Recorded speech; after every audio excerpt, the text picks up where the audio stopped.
Good morning, everyone, and welcome back to Life Daily with Dawn. I am in the midst of a 12-day series, as you know, called Diamond Dimensions. And in this series, we're discussing the 12 facets of change and how we will be changed forever in the passage of the next 7 years, 2020 to 2027. Now, specifically, we're talking about systems and structures in the new society and 12 patterns of potential that are gateways to our collective soul story and which support the creation of a new society and help us as one common humanity to step into a new era rich in love. So what we're doing here is finding a whole new way forward in these 7 years. We are embracing collectively and then within each system and structure, in addition to individually, the 7 wonders of the soul: faith, hope, love, healing, growth, passion, and beauty. And we are passing through 7 gates: the gate of foundation, the gate of change, the gate of harmony, the gate of truth, the gate of balance, the gate of connection, the gate of creation. And today we're talking about the gate of balance, which will be a collective focus in 2024. And the corresponding wonder of the soul is growth. And we'll be talking a little bit about form and flow and function in this audio recording.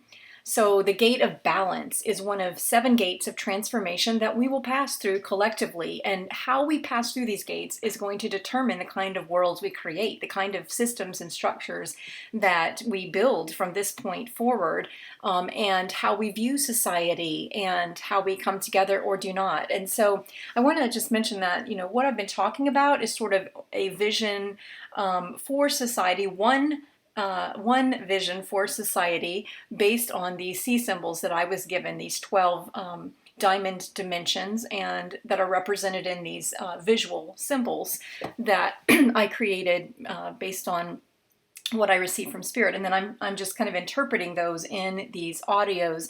My vision is one vision, and we all need to have our own vision and then take full responsibility for bringing that to fruition, because the thing is, if it's just a dream, it's not going to happen. And so I just wanted to mention that this the life shift that is aligned with this particular gate of balance and the soul wonder of growth is the life shift from stagnation to growth. So that's the opportunity for each of us individually, and then also for these systems to take the many systems and structures we have that are quite stagnant or fixed or just simply not working, and to transform them or create new systems that are rooted in the wonder of growth. So let's take a look at today's C symbol, which is called infinite potential. I also called it, I think I've named this one like 4 different things, so I forget which one, the more current one, but infinite potential or radiant expansion or infinite expansion. So you see the idea here is that this dimension of change is all about seeing the potential and then aligning ourselves within individual systems with that potential, that vision for service to society, and finding the best ways to move into balanced growth within the system. So 2024 is when this will be a collective focus within our society, but it's always happening now, like I say. So 2024 is an invitation, though, to the radical reclamation of growth, which is one of the 7 wonders of the soul. This passage is really about stepping into the radiant realization of who we are through a rebalancing throughout all life and throughout systems and throughout structures, a rebalancing, and then also, I would say, a return to the way of true abundance and the recognition and realization of flourishing humanity through the strengthening of sustainable systems and structures. So this is a big one in a way, because the fact is we haven't had many good examples of thriving systems, at least in the big systems that we have in our world at play. There's been a lot of decay, deterioration, and dysfunction within many of the systems, the larger systems that we have across society, and then even within organizations and cooperatives and initiatives and groups, and even local communities. There's been not a lot of successful at least not longevity, systems with longevity that have really been good examples of continued balanced growth, where there is not an imbalance within the system. So balance is a big part of this one. So true growth is cultivated as we find our forward flow, so in life and then also within systems, as we find forward flow and then honor both form and function. That old argument of which comes first. It's both. It's not either or. It's both and they both, when they come together, they elevate the experience of those who are participants in any system, and they elevate the service to society. And there is a purity that rises when that is the case. So flow, form, and function are the key words here.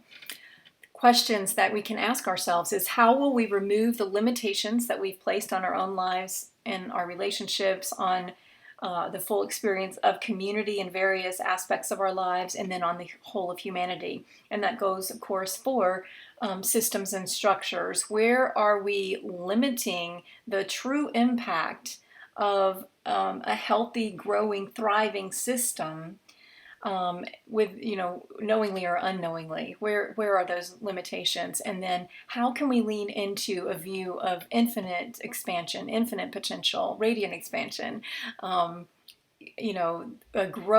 balanced growth that doesn't have a cap?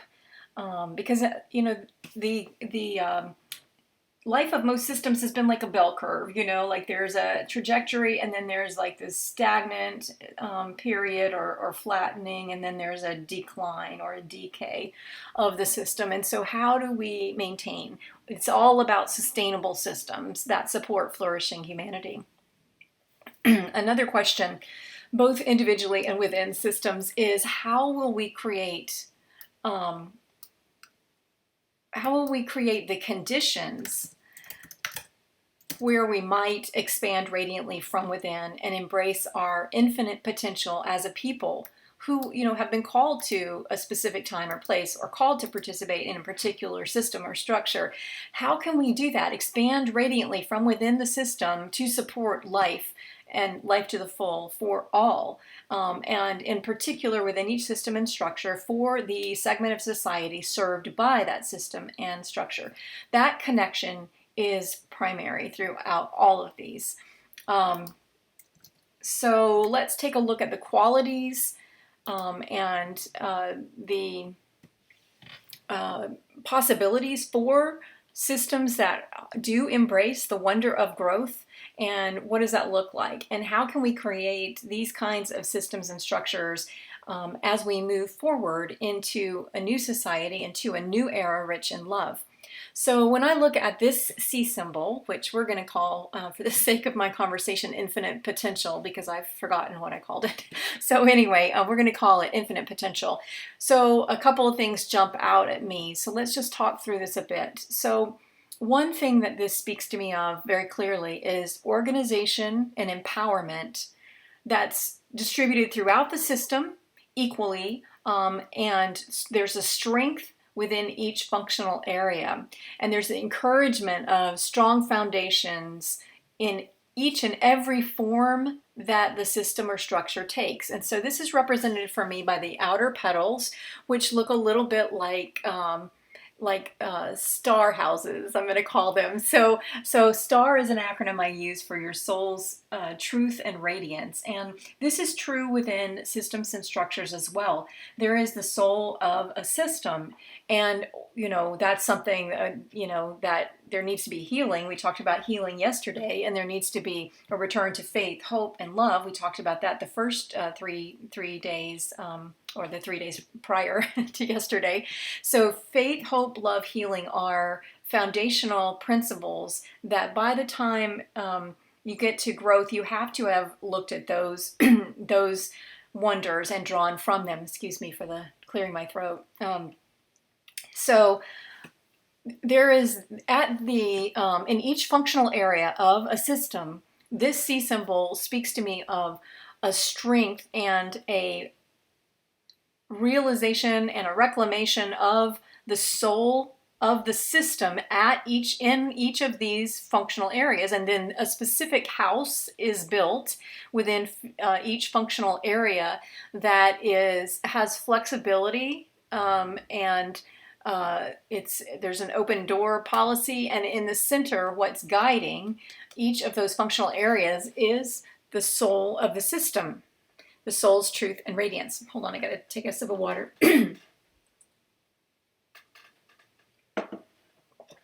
Thank you. So the outer petals here speak very much to me about the full empowerment of each functional area. You notice the big black, around the little star-like thing in the center of each of these houses on the petals. It's kind of, I was like, why am I drawing this so dark? But now I see that relates to these big stamens in the center of this flower mandala-like pattern of potential for systems and structures of the future. And I'll get to that in a moment. But just know for now that there's a replication going on at each of the outer edges, the functional areas within an organization, a system, a structure, that central, that core, the core values or principles of the organization are what is sustaining that connection to the soul of the system, which is then shined that shines out from the outer edges of the system or structure. That is the light to society. It's like a beacon. It's a beacon to of hope, but it's also it's life-giving. That light, shining that light forth into society, and in particular to the segment of society served, is a light that is service in and of itself. And so first quality is organization and empowerment distributed throughout the system with, again, the encouragement of and the tools and resources that are needed to build in a balanced way a strong foundation for a particular facet of a system's service to society.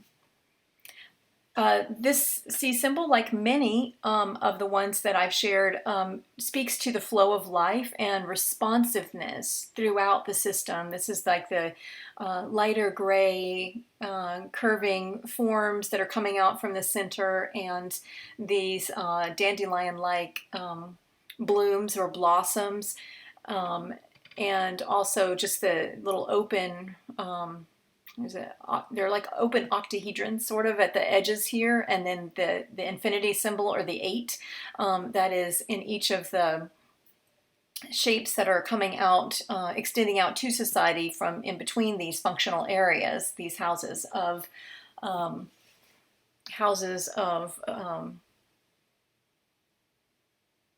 service. I don't know what to call them. So anyway, the system itself, there's a flow, an open flow and a responsiveness.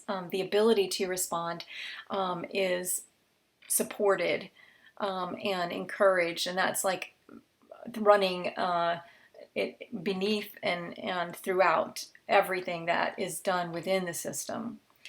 There's also a value in a continual process of revisioning and re-envisioning what's possible and dreaming a new dream, and that's just really evident to me with these flower-like forms that are floating within the inner membrane of the core shape. That is, as you can see, it's like amoeba-like. It can change. There's a flexibility in this one. and the flexibility of the membrane itself and the system itself, and then these functional areas that are little more stable, those together create greater stability rather than what you would think. And in the past, we've seen many systems and structures that have attempted to build a really strong foundation, but what happens is the system itself becomes stagnant and stayed because it cannot respond adequately to a changing environment or changing world or a changing circumstances within a particular segment of society. So the dreaming the new dream is a core value in the systems that will thrive in the future, because there's a continual revisiting of the opportunity to check in and ask, are we dreaming a dream that's big enough? Because this is about infinite expansion, radiant expansion from within, infinite potential.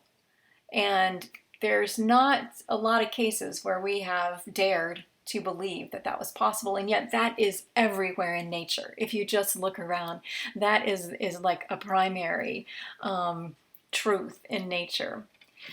This C symbol also speaks to me about the clear processes for gathering information throughout the system, an openness, and a commitment to review and evaluate service to society. So again, that kind of goes along with this continual dreaming the new dream. In addition, there's a continual commitment to reviewing, not just to move on quickly to the next thing, or kind of be reactive and then forget about what we were doing yesterday. There's a value in learning, and that supports the growth of the system or structure, holistically, and in a way that is sustainable and that will lead to flourishing within the system, and more importantly, flourishing of society through clear channels of service in the highest, purest way that can be achieved. So in addition to this continual dreaming the new dream, and then clear processes for gathering, collecting information, and then reviewing and evaluating, there's also the ability to change shape or form as needed or required. This is suggested by this outer membrane that I mentioned, where there's these protrusions coming up between the houses. And to me, what this is speaking of is that systems and structures need to be able to stretch and grow by quickly expanding as needed in a particular area due to these changing circumstances, and then pulling back when needed. When the needs, shift or change, there's the ability to adapt. And this has been throughout many of these C symbols, as I'm sure you've noticed if you're listening to this. And so this quick expansion and building systems and structures that can do that is going to be imperative in terms of systems that can thrive, that can continue to grow, because we are moving into, times when the pace of change is always expanding, and at the same time, the opportunities are there for a pure and higher state within society, for all, and the elevation of all, and yet that requires systems and structures that can adapt. So adaptability is a real core value here. There is, I'm just looking for a second. So there's this idea here of harmony and balanced growth that are key internal priorities, and prioritization of cooperation between form and function as drivers for the decisions that are made in terms of delivery of services to that particular segment of society. So what does this mean? I'm just working it out as I'm talking. So I think that that internally within each system or structure in the future, there's going to be an appreciation for, again, balanced growth, and cooperation, like the revisiting within each thing or each action or each initiative of a system or a structure, there's going to be within each initiative a real conscious attention to the balance between form and function, because if you lean one way or the other within each initiative, each action, there will be the creation of patterns that do not serve infinite potential or radiant expansion, because they will not be the highest possible outcome when they reach the segment of society. I'm not sure I'm saying this one correctly, but what I'm trying to get at here is that that balance between form and function is visited early on in any project or action or initiative or new avenue that's created to the segment of society served. There's within that avenue itself, there is, a consideration of both form and function. So it's not just about the functional delivery of the actual service or thing being offered. Rather, it's also about how it is delivered. It's about the experience. That's it. It's about the experience that's created for the segment of society served, and the experience of those actually doing the service through the system, and the experience that is brought to the surface within the system by this engagement, by these connections, by the avenues and the channels that are created. So all of that works together, and when attention is paid to the form of the actual services and the form of the channels to the segment of society and the form of any symbolic evidences of the service, all of that matters, as does the quality or the, so it's like, beauty is important, and also the foundation of each service that is delivered, each initiative that is undertaken. So there's a real balance going on. It's a continual rebalancing and a continual attention given to the way in which the service is exchanged. And I want to say too that I'm not sure how to say this, but there's it's two-way, right? It's not just the system itself exists to provide the service to a segment of society, but it also only thrives and grows when it learns from it receives new awarenesses about who we are as a humanity from that segment of society. From, so for example, in education, let's say, elementary education, there is a tendency for any system to simply focus on the delivery of the service for the particular vision that is held by a system. But balanced growth can only occur when that system of, in this case, elementary education, is learning of what it means to be human and the core values of humanity from the segment of society served, in this case, children.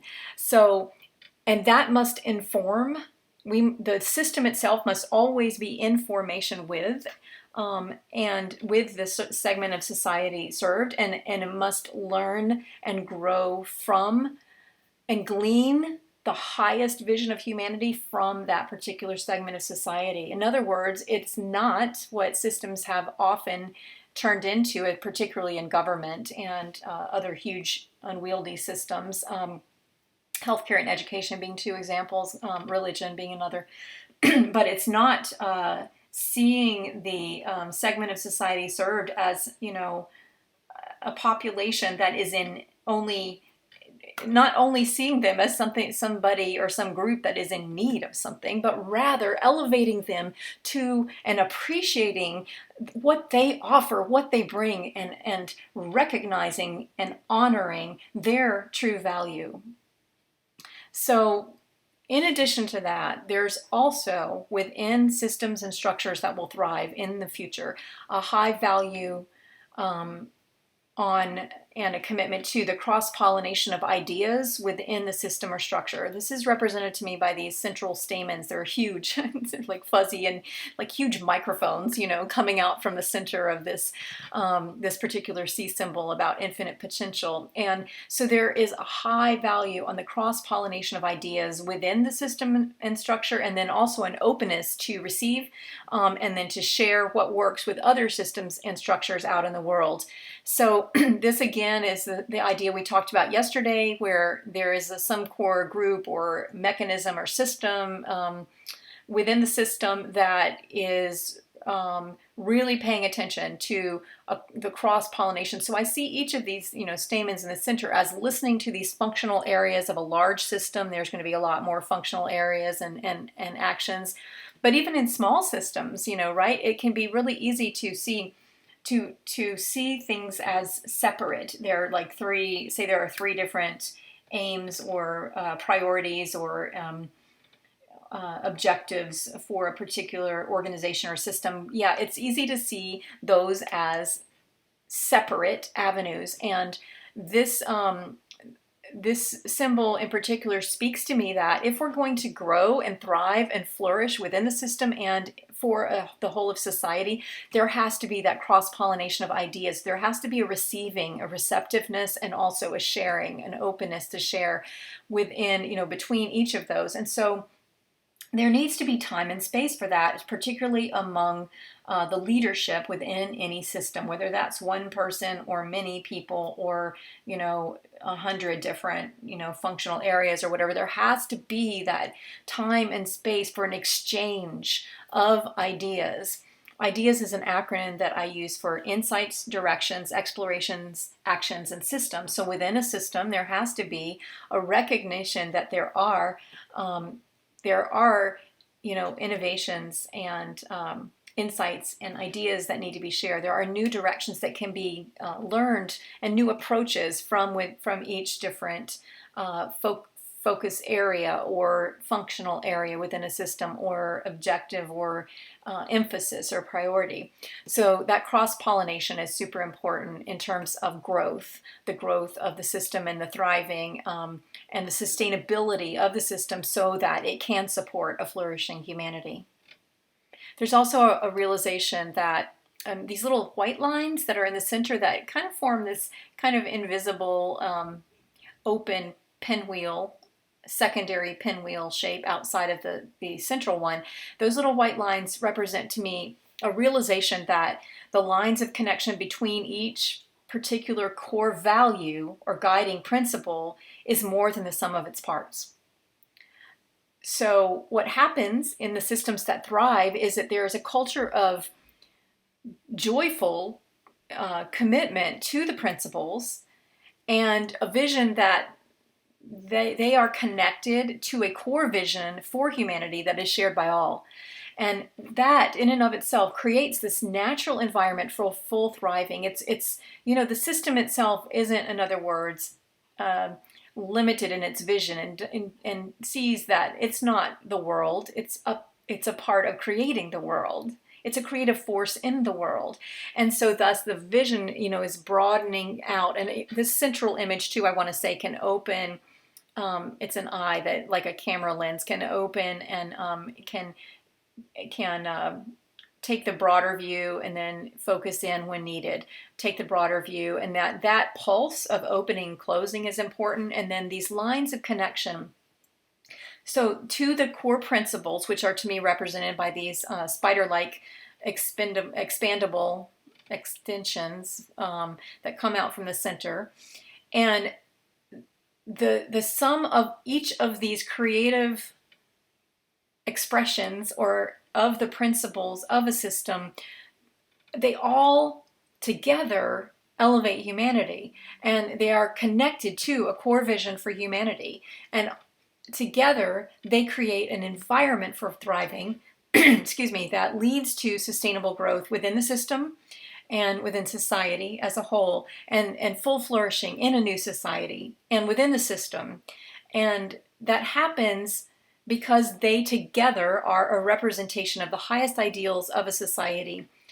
You know, I talk about in some of the journeys I lead that we are co-creators of a timeless tapestry of truth. And that what is happening is much greater than many of us realize. And that's what I'm trying to convey here about within a system. There, in the systems that thrive in the future and that do continue to grow, there will be that realization that it is that the sum of the parts is, I mean, that what am I trying to say? You guys know the saying, right?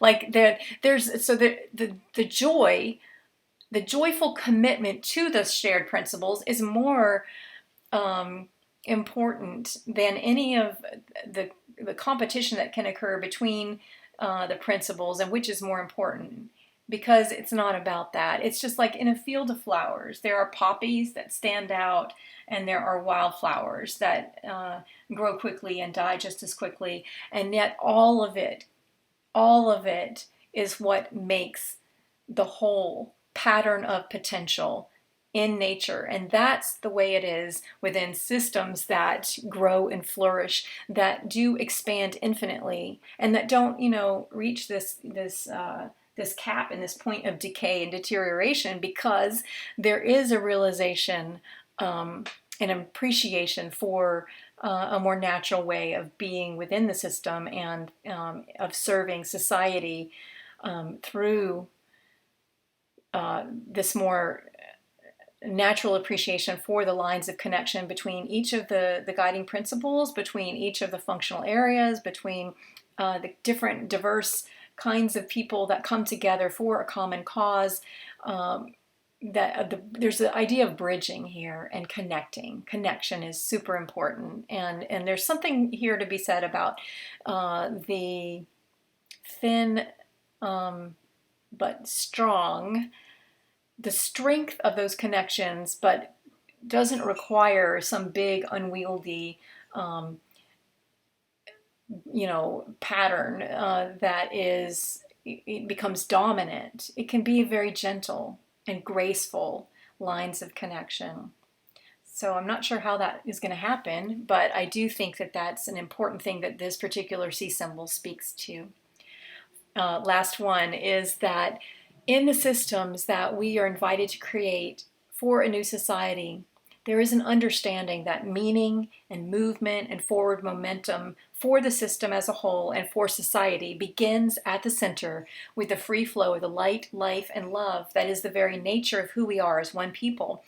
And we've talked about that in nearly every one of these, and there is a lifting up of the flame of that core value for humanity within the system that is growing and thriving, and for all who are connected to that system or structure, internally or externally, to see. It's like a guiding light and a flame, and then you see, it's like, that scene in Lord of the Rings where like the one tower, the light is lit, and then each of the other mountaintop towers, the light is lit. That's what this is like within each system or structure that will thrive and contribute to a flourishing humanity. There is the core light that is guarded, and I'm just reminded of Bridget, the Celtic goddess, and she's said to have watched over the flame, and that there is that within each thriving system. There is a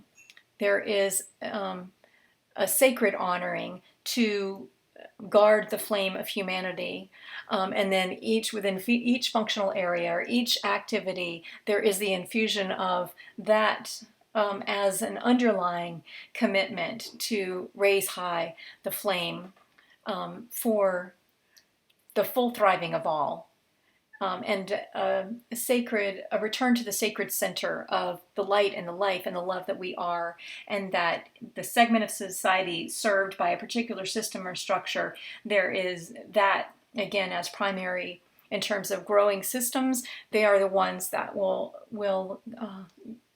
guard that light and protect it and rekindle it with their actions on, um, as they move toward growing, as they create their plans for growth, and they cultivate from within the wonders, the collective wonders of the soul of society. As they cultivate these and hold high and protect and honor this sacred flame, there will be um, a natural expansion, a radiant expansion from within that doesn't, by the way, when we're talking about growth, it doesn't mean that the systems will all get huge and big in terms of size. It's actually the opposite of that. It is that they will be more purely who they are and as they are intended to be, and their particular pattern of potential for all of humanity will um, naturally grow and be move outward. And there's an infinite abundance that is suggested by the growing systems and structures that we will create. That don't mean that don't mean that we need thousands of people within each system. It could be a system of one person.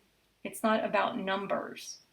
That's where I've always been thrown by that mentality where growth is measured by numbers, and or it's not even about the number of services provided to a segment of society or the numbers of people within that segment of society that are that are recipients of some certain something. It's way more than that. And the systems and structures that we are invited to create offer a whole new way forward for all participants throughout all of society. And again, I just want to return as we end this one on infinite expansion, infinite potential, to the idea of cross-pollination. I think that's what's going to get us.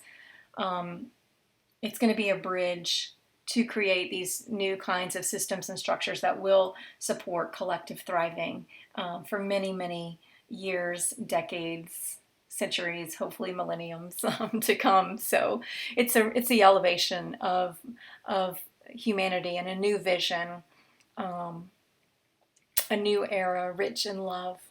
So I hope that you've enjoyed this one. We'll be back tomorrow for number 11.